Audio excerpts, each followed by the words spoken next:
J'inviterais mes collègues organisateurs à ouvrir leur caméra aussi et à se joindre à moi là, pour la fin. J'ai préparé quelques diapos pour peu résumer ce qu'on a fait aujourd'hui. Et là, vous me pardonnerez les fautes de frappe parce que j'ai continué en temps réel, en écoutant tout ça. Donc, si vous voyez des fautes de frappe dans la petite présentation que je vais faire, pardonnez-moi. Je vais essayer de m'améliorer. Ça sera corrigé ultérieurement. Donc, allons-y. Chers co-organisateurs, j'espère que vous êtes heureux de ce symposium déjà en partant. Moi, j'ai trouvé ça vraiment, vraiment intéressant. Un petit mot, c'est le diaporama. Jean-Sébastien, Diane, ça va? On part? OK. Alors, je vais partager mon écran. Je vais essayer de le faire comme ça. Attendez. Oh, c'est dur de tout faire. Je ne vois pas bien. Attendez, je recommence. Voilà. Vous voyez mon écran. Oui, on voit ton écran, Mélanie. Et là, je vais faire comme ça. Est-ce que vous voyez mon écran? Oui, très bien. Bon, d'accord. Alors, on va revenir un petit peu. La première chose, puis là, encore une fois, Jean-Sébastien et Diane, je vous invite à commenter.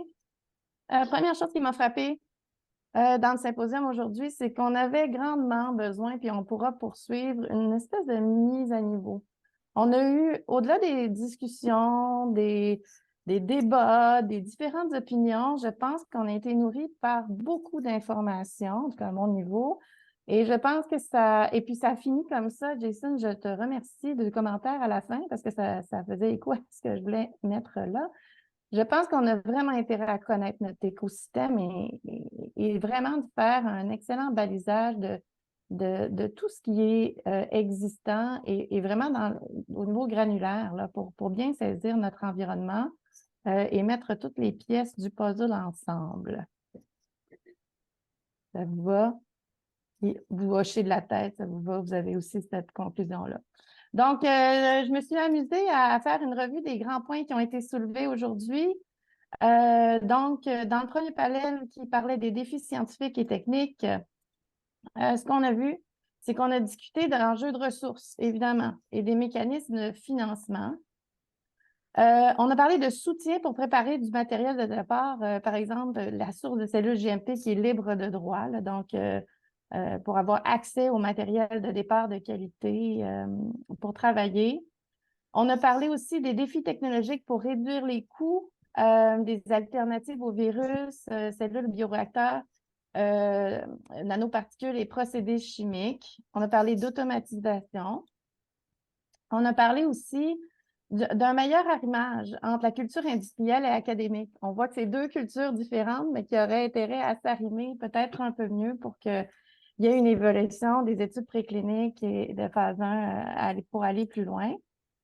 Et on a souligné l'importance de la formation du personnel hautement qualifié et on a bien souligné, outre la formation universitaire qui doit s'arrimer donc avec l'industrie et puis les besoins, mais qu'il y avait aussi des ressources importantes au cégep et qu'on ne devait pas les négliger.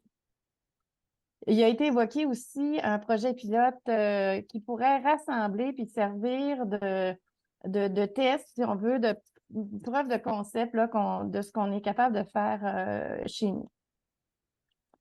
Et au-delà de ça, il semblait émaner au niveau des discussions un certain concept de plateforme québécoise pour augmenter l'intégration précoce dans le processus de développement de thérapie cellulaire et génique, pour favoriser la connaissance des normes et de la compliance clinique, qui favoriserait aussi la mise à l'échelle, une gestion intégrée par imputabilité a été évoquée, évidemment une formation de personnel hautement qualifié concerté, une détermination du chemin critique, ça a été évoqué aussi, et des solutions de financement tant public qu'industriel. Est-ce que vous avez d'autres choses à ajouter, mes collègues, jusque-là? Tout va bien? Et vous êtes C'est silencieux. un excellent résumé, mais évidemment, et les participants peuvent le savoir aussi, il va y avoir des retours et des réécoutes de ce qui a été dit, et tout le monde, panéliste comme participant, est invité à commenter. Absolument. Et d'ailleurs, on va vous dire comment faire à la fin dans quelques minutes. Donc, ensuite, si on passe au volet des enjeux éthiques réglementaires et l'évaluation des technologies et traitements, on a évoqué le concept de définition du caractère prometteur d'une thérapie. On a aussi, évidemment, parlé de la Charte pour la médecine régénérative, puis qu'elle pouvait servir de base pour les nouvelles politiques et documents normatifs. Au niveau éthique, on a évoqué de miser sur et valoriser l'interdisciplinarité et la diversité du Québec, que c'est important de concrétiser les questions éthiques par des expertises présentes au Québec, puis bon, ça évoquait comment être interopérable. Et on a discuté du défi du patient unique au niveau éthique, du droit, et les maladies niches uniques qui sont caractéristiques des thérapies, là, des solutions visées. Donc, on a parlé des réflexions vraiment en amont, puis ça revient souvent au niveau, dans tous les panels, hein, d'avoir une idée et d'aller chercher de l'expertise un peu partout, d'avoir des réflexions à plusieurs niveaux, mais vraiment précocement, de balancer la qualité du processus avec le droit humain, qui est souvent moins mis de l'avant, de bénéficier des résultats et des avancées scientifiques. Et on a parlé d'éducation de comités d'éthique à la recherche sur les limites scientifiques et la stratification des risques. On a aussi parlé de l'arrimage de la culture académique et de développement. Ça ressemble beaucoup à ce qu'on a parlé dans le panel 1. Je pense que c'est un thème qui est revenu quand même assez souvent. Puis l'exemple qui a été donné dans ce panel-là, c'est la comparaison entre le concept de révision par les pairs pour un article scientifique et les discussions avec les autorités réglementaires lors de nouvelles demandes. On a parlé aussi de besoins et d'adaptabilité de gestion du développement clinique à inclure dans l'intégration de l'analyse de risque, surtout au niveau du manufacturing. Puis, d'identifier les points où on peut être agile et flexible, ainsi que les points critiques très en amont, et aussi évaluer le potentiel de remboursement de la nouvelle thérapie. Est-ce que ça vous va encore, collègues? C'est bon. Là, on vient, c'est tout frais. Alors, vraiment, là, les typos, ils n'auront pas du tout été corrigés. Au niveau des enjeux de financement, de la capacité de production et de traitement des patients, en rafale, on vient d'entendre qu'on voulait regarder l'évaluation de la capacité de production québécoise. Il y en a beaucoup, beaucoup été question. Des enjeux importants au niveau de l'accessibilité aux meilleurs traitements et que le financement était probablement un choix de société, puis avait besoin d'une vision à long terme. Et il y a la notion d'équité, évidemment, qui est entrée en ligne de compte. On a parlé de défis et d'opportunités de maturation des découvertes et des innovations. On a parlé du défi d'efficience, donc évaluation des thérapies assez efficaces pour le coût ajouté imposé au système. Là, ça revient avec l'évaluation de l'accessibilité. Et des nouveaux modèles d'évaluation de rentabilité. Là, quand on parle de thérapie très nichée, évidemment que les évaluations de rentabilité, les modèles classiques peuvent peut-être pas nécessairement s'appliquer. On a parlé aussi du concept de financement lié à la performance, qui impliquait un partage de risques, mais aussi un fardeau pour les biotech. Est-ce que notre écosystème pouvait se le permettre? Hein? C'est resté en suspens, cette question-là. L'opportunité de fabrication locale pour diminuer les coûts, on en a beaucoup parlé, du Québec Prod. Et ça liait donc avec les biosimilaires et la nécessité de faire des études de démonstration d'équivalence avec les versions brevetées. La question est, est-ce qu'on a besoin de la nécessité d'études randomisées contrôlées, puis versus la modélisation et où?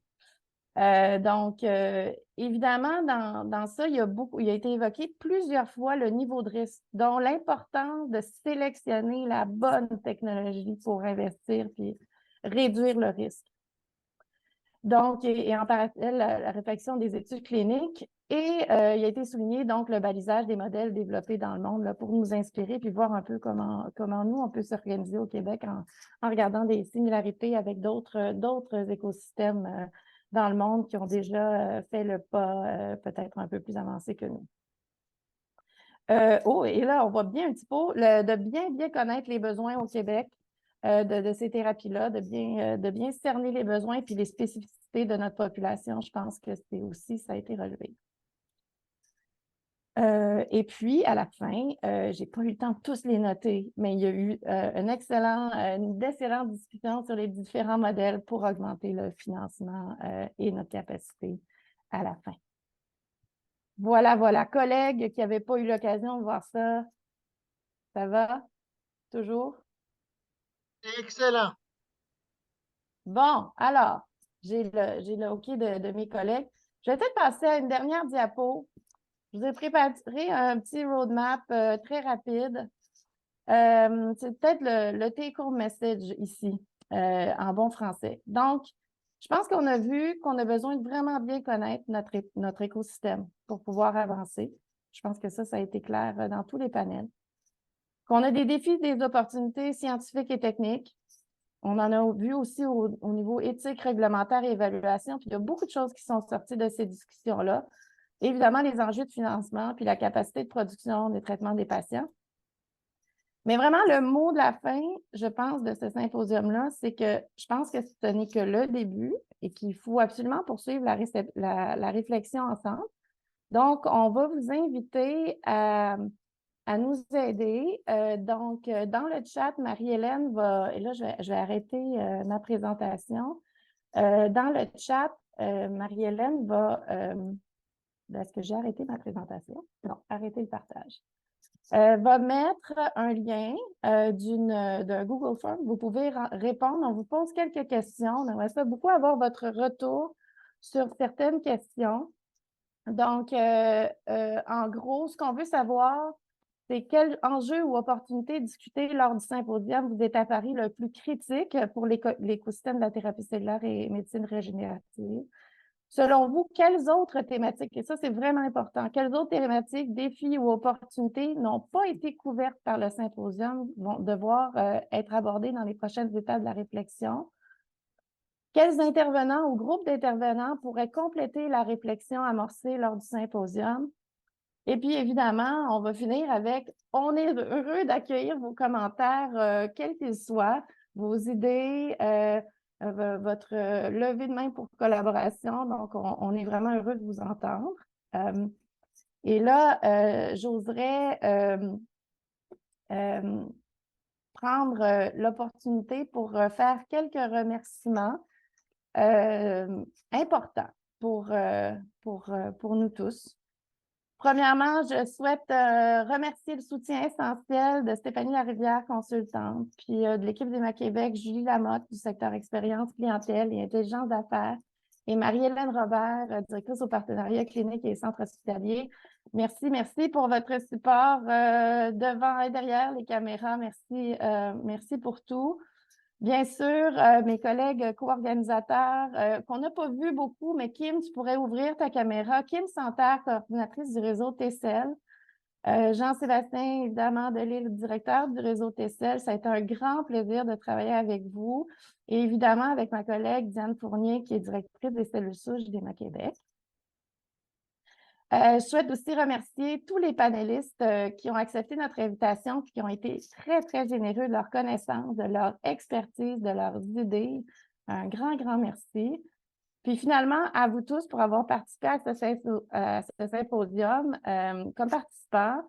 On a hâte de poursuivre cette réflexion avec vous pour travailler ensemble pour la thérapie cellulaire et la médecine régénérative au service de notre population. Puis, moi, je voudrais vous souhaiter une belle fin de semaine, mais avant ça, je laisse la parole à Jean-Sébastien et Diane pour les derniers mots. Diane, vas-y.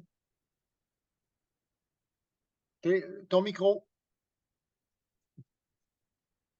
On t'entend toujours pas pour Diane. Le langage des... Ah, oui, peut-être. Vas-y donc. Non, je n'entends pas. Toujours Vas-y donc. pas. Bon, alors la gestuelle de Diane est assez claire.